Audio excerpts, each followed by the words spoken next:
नमस्ते दोस्तों। आज सुनिए समकालीन हिंदी लेखिका और अनुवादक पूर्णिमा मित्रा जी की लिखी हुई कहानी तृप्ति। मेरी जुबानी। मैं हूँ सीमा सिंह। आज दोपहर से ही घर में अच्छी खासी चहल पहल थी। लाल बॉर्डर की केसरिया सिल्क की साड़ी पहने माँ अपनी उम्र से काफ़ी छोटी लग रही थी। माँ के चेहरे पर प्रसन्नता छलक रही थी। उनके मुंह से मिठास भरे शब्द झर रहे थे। घर में मेहमानों के जमघट में राजेश अकेलापन महसूस कर रही थी। उसका मन हो रहा था कि बेडरूम में जाकर आराम करके वो शाम के जलसे में जाने के लिए तरोताज़ा हो ले, लेकिन मेहमान तो उसी को बधाई देने के लिए आए थे, इसीलिए वो सबसे हंस बोल रही थी। कुछ मेहमानों के सवालों से तंग आकर वो मोबाइल लिए बालकनी की तरफ चल दी। अभी वो अपनी प्रेरणा स्रोत सुधा दी के साथ खुशियां बांटने की सोच ही रही थी कि ड्राइंग रूम से माँ की आवाज़ सुनकर वो ड्राइंग रूम की तरफ चल दी। वहाँ जाकर उसने देखा कि उसकी जेठानी राजरानी को उसकी माँ धिक्कार भरे स्वर में पूछ रही थी, कौन हो तुम? अब क्या करने आई हो तुम यहाँ? किसने बुलाया तुम्हें यहाँ? मेहमान की तरफ एक उचटती निगाह डालती हुई राजरानी राजेश की तरफ बढ़कर चल दी। आपाद मस्तक निहारते हुए तंज कसते हुए बोली, तू तो लाट साहब बन गई है। बस बाल बच्चों को पालने के चक्कर में हम ही गंवार के गंवार रह गए। फिर उसके दोनों कंधों को झंझोड़ते हुए बोली, उधर घर में तेरी लाडली तड़फ रही है और तू यहाँ मस्ती मार रही है। 3 दिन से अन्न का एक दाना भी उसके पेट में नहीं गया। क्यों, क्या हुआ चीकू को? मुझे किसी ने क्यों नहीं बताया? कहते हुए राजेश बुरी तरह हांफने लगी। उत्तेजित होने से उसकी सांसें अनियंत्रित होने लगीं। उसकी ये हालत देख सभी भौचक्के से रह गए। तभी उसके घर सुबह से आई उसकी सहेली की बेटी मोना उसे सहारा देकर अंदर बेडरूम में ले गई।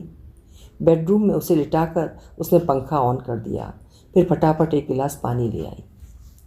कुछ बूंद हलक में जाते ही उसे कुछ राहत महसूस हुई। उसने डूबते स्वर में मोना से पूछा, जाकर पूछ तो सही चीकू को क्या हुआ है। मौसी, पहले आप ठीक तो हो जाइए। हो सकता है उनकी कोई चाल हो आपसे रुपए ऐंठने की। फिर रात 8 बजे आपको अवार्ड लेने जाना है। कहकर मोना उसके पास बैठकर उसका सिर हौले हौले सहलाने लगी। मोना का अपनापन देखकर एक संतोष की लहर उसके चेहरे पर दौड़ गई। वो मुदित भाव से सोने का प्रयत्न करने लगी। इतने में मौका पाते उसकी जेठानी उसके बेडरूम में घुस आई। लो, ये तो मज़े से आराम फरमा रही हैं। उधर मेरी बेटी मर रही है। अरे, उसे देखने नहीं जा सकती तो कम से कम उसके इलाज के लिए रुपए तो दे सकती है। कहाँ बांध के ले जाएगी इतना धन? किसके लिए जोड़ रही है ये सब? कहकर धीरे से राजरानी उसके बिस्तर पर बैठ गई। मोना भौचक्की सी रह गई। राजेश कुछ कहे उससे पहले उसके पिताजी लाठी टेकते हुए वहां पहुंच गए। राजरानी की तरफ घृणा भरी नज़रों से देखते हुए बोले, क्यों मेरी बेटी की जान की दुश्मन बनी है? भूल गई जब तूने इसे डायन बताकर घर से निकलवा दिया था? खबरदार जो मेरी बेटी को परेशान किया। पिता की बात सुनते ही उसे 10 साल पहले की बात याद आ गई, जब पिताजी राजरानी के सामने हाथ जोड़कर राजेश को माफ़ करने के लिए कह रहे थे और गुस्से में बिफरी राजरानी चीख रही थी कि आपकी निपुती बेटी की नज़र मेरे सन्नी पर है। अगर ये यहाँ रही तो मैं यहाँ नहीं रहूँगी। मुझे अपने बेटे की जान प्यारी है। राजेश के चेहरे पर म्लान हंसी देखकर मोना ने समझदारी दिखाई। वो राजरानी से फुसफुसाते हुए बोली, अभी तो यहाँ से आप खिसको। मौका देखकर मौसी से मैं आपकी सिफारिश कर दूंगी, वरना परेश भैया आपको घसीट कर निकाल बाहर करेंगे। बेइज्जत होने के डर से लालची और मक्कार राजरानी सकपका गई। कहाँ तो वो सब लोगों के सामने सीन क्रिएट करके राजेश से धन ऐंठने का प्लान बनाकर आई थी और यहाँ उसे ही बेइज्जत होने के आसार नजर आ रहे थे। सो वो विवश होकर जाने लगी तो चौखट से उसका सिर टकरा गया। बाहर जाने से पहले उसने याचना भरी नज़रों से राजेश की तरफ देखा। उसकी याचना भरी दृष्टि देखकर राजेश को वर्षों पुराने उसकी बुरी नज़रें याद आ गईं। कितना अहंकार था राजरानी को अपने पति की नौकरी का। फिर 2 बेटियों के बाद सन्नी पैदा होने के बाद तो उसके पांव जमीन पर ही नहीं पड़ते थे। राजरानी के जाते ही उसने चैन से अपनी बोझिल पलकें बंद की और सोचने लगी, शायद सोने से पुरानी यादों से छुटकारा मिल जाएगा। पर पुरानी कड़वी यादों की पथरीली पगडंडी पर उसका मन का मासूम हिरण कुलाचे मारता हुआ उसके बचपन की बगिया की तरफ ले गया। पिताजी की शादी के 10 साल बाद उसका जन्म हुआ था। उसके जन्म से पहले उसके पिता की छूटी नौकरी फिर से लगने की सूचना आ गई थी। उसके साल भर की होते होते उसके दादा को व्यापार में ज़बरदस्त मुनाफा हुआ। उसकी पहली वर्षगांठ धूमधाम से मनाते हुए खुशी से झूमते उसके दादा ने घोषणा की, ये बच्ची तो हमारे लिए खुशकिस्मती का तोहफा लेकर आई है। पिता की बात सुनकर मुंह लटकाए उसके पिता दबी जबान में बोले, पर पिताजी, मुझे तो लड़के की चाहत थी, ये लड़की कहाँ से पैदा हो गई? मैं तो इसे राजेश ही कहूँगा। 4 साल की होने पर उसके दादाजी ने उसका दाखिला शहर के एक नामी स्कूल में करा दिया। विद्यालय की प्राचार्य एक तलाकशुदा महिला सुधा थी, जिसने अपने जीवन का खालीपन भरने के लिए फोटोग्राफी को अपना साथी बनाया था। उसके 5 साल की होते होते उससे छोटी बहन अन्नू हो गई।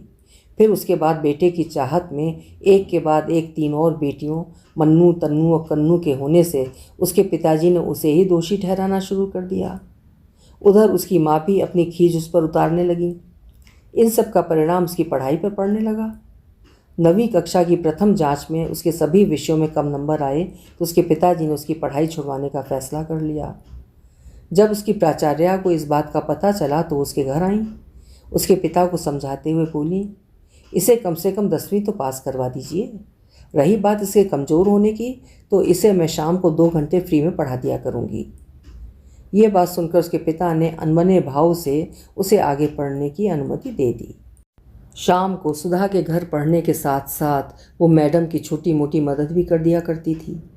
एक दिन मैडम को लॉन में खिले फूलों की तस्वीर उतारते देखकर उसके मन में भी फ़ोटो खींचने का शौक़ पैदा हुआ।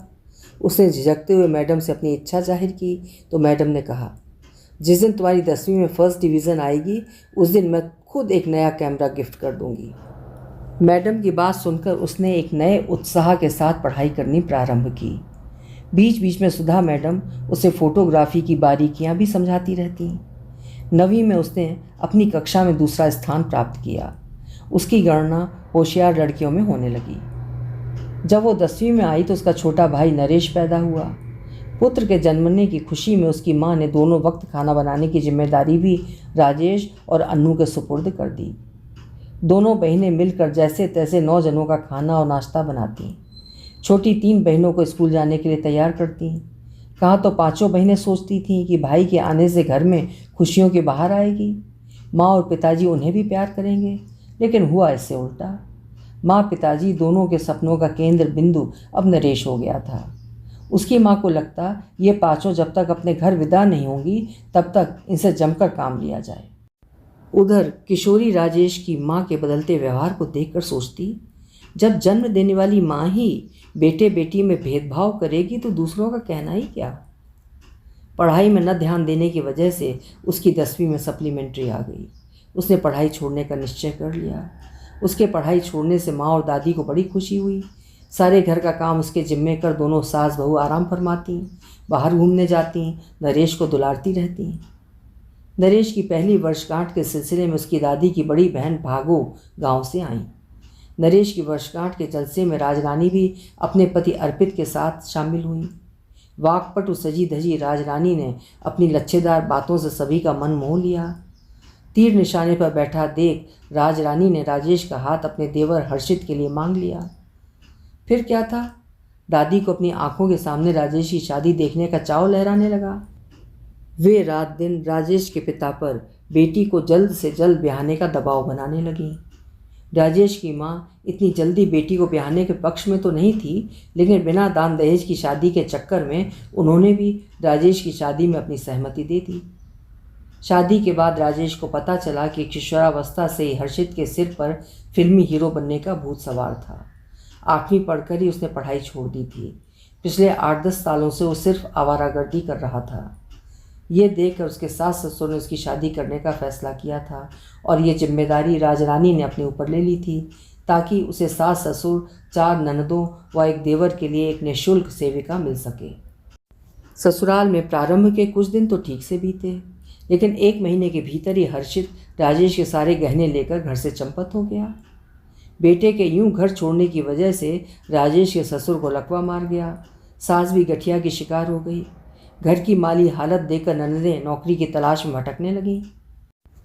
कम पढ़ी लिखी होने की वजह से उन्हें कोई ढंग की नौकरी नहीं मिल सकी। फिर भी हिम्मत करके बड़ी ननद ने घर घर जाकर साड़ियों व सलवार सूट बेचने का काम प्रारंभ कर दिया। मंजली और तीसरी ननद किसी ब्यूटी पार्लर में हेल्पर्स बन गईं। जब तीनों बहनें कमाने लगीं तो वे मुँहजोर भी हो गईं। पहले की तरह उन्हें अपने बड़े भाई अर्पित और माँ बाप का लिहाज भी न रहा। फलतः घर में कलह का वातावरण रहने लगा। ऐसी हालत में नन्ही चीकू की तरफ किसी का ध्यान नहीं जाता था। राजेश से उस मासूम की अवहेलना देखी नहीं जाती थी। वो उसे गोद में लिए अपने काम निपटाती रहती।